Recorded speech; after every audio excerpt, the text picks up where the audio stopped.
First of all বলি, আজকের ভিডিওটা তাদেরই কাজে আসবে যাদের ইংলিশের লেভেলটা মডারেট লেভেলে আছে, যাদের বেসিক দুর্বল। আমার মনে হয় না তাদের আজকের ভিডিওটা দেখে কোনো কাজে দিবে আসলে। সো যাদের বেসিক দুর্বল তারা আগে বেসিকটা একটু ঠিক করেন, তারপরে এই ভিডিওটা অন করেন বা দেখেন, তাহলে আপনাদের জন্য বেটার হবে। সো মেন টপিকে আসি। থাম্বনেল দেখে আপনারা ইতিমধ্যে বুঝে গেছেন আজকে আমি কি নিয়ে কথা বলবো। ১ মাসে আইএলটিএস।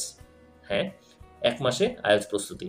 আমাদের অনেকেই চাকরিজীবী থাকে বা অনেকেই হচ্ছে ব্যবসায়ী থাকে বা অনেকে অনেক জিনিসটা ব্যস্ততার মধ্যে থাকে, যার কারণে হচ্ছে আইএলটিএস এর প্রিপারেশনটা আসলে বেশি দিন নেওয়ার মতো সেই সুযোগটা থাকে না।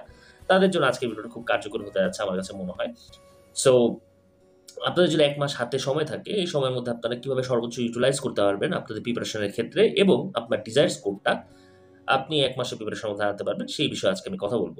সো মেইন টপিকে যদি আসি, আ আপনার যদি ১ মাস সময় থাকে, অবভিয়াসলি আপনার ১ মাস অন্য কোনো কাজ করা যাবে না। ১ মাস IELTS এর উপরেই দিতে হবে। সো ২৪ ঘন্টা যদি আমি টাইম ধরি একদিনে, এটাকে ব্রেকডাউন করলে আপনার অন্তত ১২ ঘন্টা তো পড়াশোনা করতেই হবে আপনার এই ১ মাস। দ্যাট মিনস হচ্ছে বাকি ১২ ঘন্টার মধ্যে ৮ ঘন্টা ঘুমাবেন। আর বাকি ৪ ঘন্টা খাওয়া-দাওয়া, শাওয়ার, ফ্যামিলিকে টাইম দেওয়া সবকিছু এই ৪ ঘন্টার ব্র্যাকেটের মধ্যে আপনার সমাপ্ত করে ফেলতে হবে। আর বাকি ১২ ঘন্টা জাস্ট রুথলেস রুথলেসলি আপনাকে পড়াশোনা করতে হবে। হার্ট অ্যান্ড সোল দিয়ে পড়াশোনা করতে হবে। সো ১২ ঘন্টাকে আপনি কিভাবে ইউটিলাইজ করবেন? সেটা হচ্ছে এই ১ মাসের মধ্যে ক্যামব্রিজের ১ থেকে ২০ পর্যন্ত যতগুলো বুকস আছে বাজারে, সবগুলো প্র্যাকটিস করতে হবে। মানে ক্যামব্রিজের উপর অল্টারনেটিভ আপনার অন্য কিছু ভাবারই কোনো সুযোগ নেই। এই ১ মাস ক্যামব্রিজ হচ্ছে আপনার সবচেয়ে বড় বন্ধু। এই ১ মাসের মধ্যে যতবার প্রিপারেশন নিতে পারেন, uh reading, listening, speaking and writing সবগুলোই প্র্যাকটিস করার চেষ্টা করবেন ক্যামব্রিজের থেকে। সো ক্যামব্রিজের ১ থেকে ২০ পর্যন্ত ১ মাসের মধ্যে প্রিপারেশন নিবেন।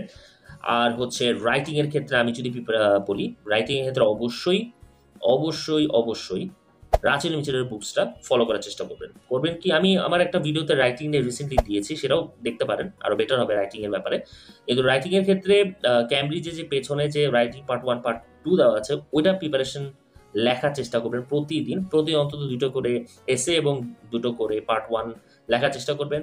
এবং অল্টারনেটিভ বুকস হিসেবে রাচেল মিচেলের আপনি পার্ট 1, পার্ট 2 বুকসটা দেখতে পারেন রাইটিং এর ক্ষেত্রে। এবং আমি যদি এখন আসি রিডিং অ্যান্ড লিসেনিং, আমি রিডিং লিসেনিং এক ব্র্যাকেটের মধ্যে শেষ করে দেব। সেটা হচ্ছে ক্যামব্রিজের 1 থেকে 20 পর্যন্ত যে বুকসটা আছে, সেটা দেখলেই রিডিং অ্যান্ড লিসেনিং আপনার কভার হয়ে যাবে। তো রিডিং লিসেনিং এর জন্য আর কিছু দেখার দরকার নেই। লিসেনিং এর ক্ষেত্রে just go to the YouTube playlist, solve করার পর দেখবেন কি অবস্থা। এইভাবে প্রিপারেশনটা নেবেন লিসেনিং এর ক্ষেত্রে। আর রিডিং এর ক্ষেত্রেও সেম। জাস্ট রিডিং এ তো ইউটিউব অন করার কোনো প্রয়োজন নেই।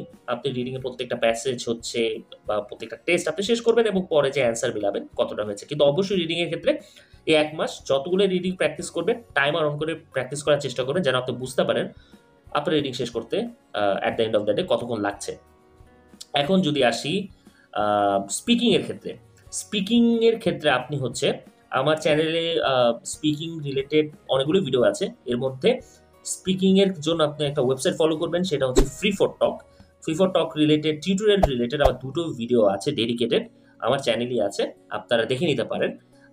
এই ভিডিও দেখলে আপনি বুঝতে পারবেন কিভাবে ফ্রি ফর টকটা আপনি ইউজ করবেন। ফ্রি ফর টকে যে আপনি প্রতিদিন এট লিস্ট ২ ঘন্টা স্পিকিং এর জন্য স্পেন্ড করার চেষ্টা করবেন। আ হচ্ছে ফ্রি ফর টক এমন একটা ওয়েবসাইট, সেখানের মধ্যে আপনি যদি যান, সেখানে হচ্ছে প্রত্যেকটা ভাষারই গ্রুপ পাবেন। ইংলিশ ভাষার জন্য যেহেতু আপনি IELTS দিবেন, তো ইংলিশ গ্রুপে যেয়ে আপনি প্রিপারেশন নিবেন। আবার চাইলে আপনি ডেডিকেটেড রুম তৈরি করে IELTS সাবজেক্টে লিখে IELTS এর মোতাবেক আপনি প্র্যাকটিস করতে পারবেন এবং যারা IELTS প্রিপারেশন নিচ্ছে তাদেরকেও খুঁজে ফেলতে পারবেন।